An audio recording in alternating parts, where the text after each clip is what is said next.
Okay, we've also got Ajay Bhodkia with us. Ajay, good morning. Quiet opening, particularly after yesterday's late up move. How are you viewing things at the moment? Market direction, how's it looking? Good morning. I think we believe that the downside looks fairly limited for the market, and all of us are waiting to see how the fourth quarter results turn out.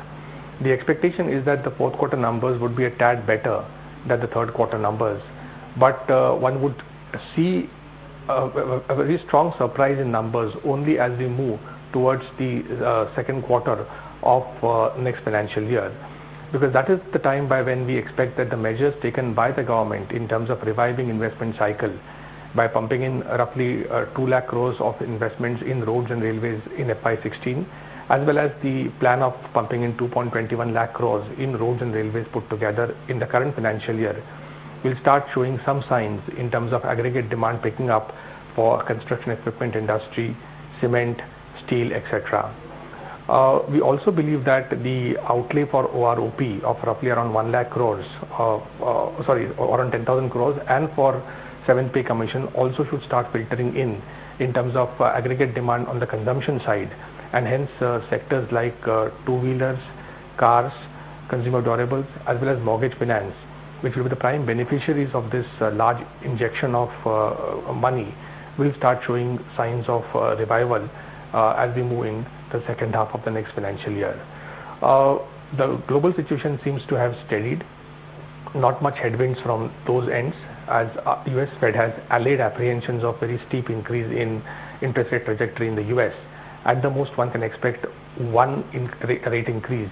Even that will happen only subject to the global markets not being wobbly, and growth in Japan, China and the EU, I think, finding some sure footing.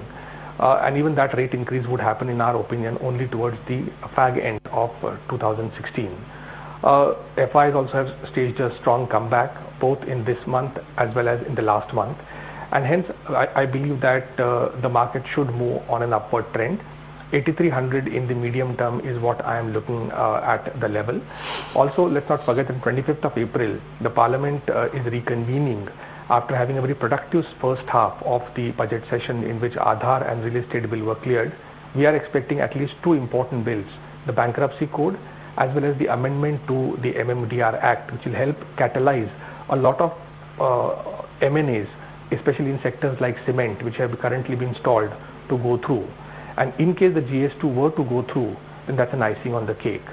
So all in all, I believe that the downside looks limited, and the market is in for a steady up move to around 8,300 levels. In fact, the other stock that we've been closely watching, of course, is Tata Steel. Ajay, we're continuing to get commentary coming in on this, but I want to get your view as well, because the deal is done. Should actually be a positive. The stock's, cooling off today somewhat. But what would you advise on a Tata Steel, even post this deal? Of course, we continue to see some fundamental issues with regards to the sector and the kind of outlook it has. Insofar as the Indian steel sector is concerned, our view is that the government has unveiled a lot of measures to help give some sort of support to the sector. It started with the imposition of safeguard duty and the minimum import duty for 6 months period they have currently put in place, which has given a respite to many Indian steel companies.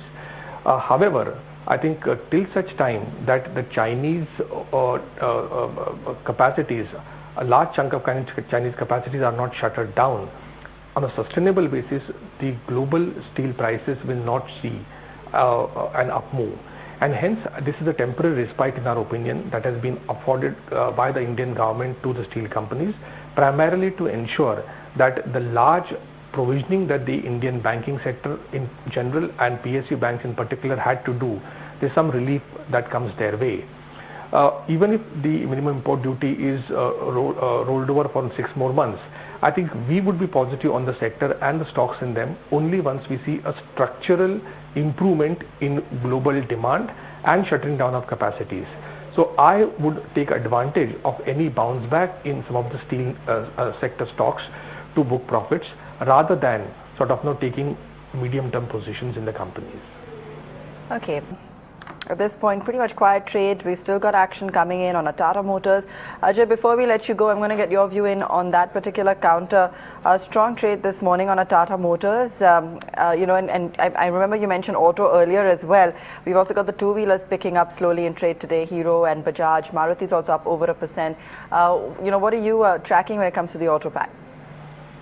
I think we are very positive on Tata Motors, recommending investors to look at both Tata Motors and Maruti Suzuki with a medium-term perspective.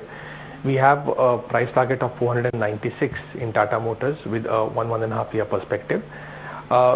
We believe that the JLR should continue to do very well, as well as the domestic MCV HCV cycle has strongly turned around, and going forward we are expecting the LCV bit also to pick up.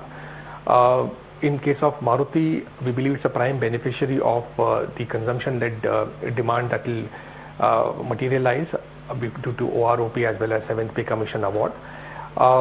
There will be some headwinds the company might encounter because of stronger yen, but structurally the company is well placed to ensure that the margin knockoff that will happen because of strengthening currency is offset by putting in place cost-cutting measures.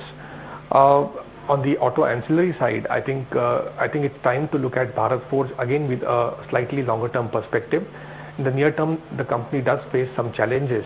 However, we believe that the valuations are quite attractive now, and most of the negatives have already gotten priced into the stock. These are the stocks in the auto ancillary pack, that is Bharat Forge and Maruti and Tata Motors in the auto packs, that we would urge investors to look at with a medium term perspective. All right, Ajay, thanks so much for joining us.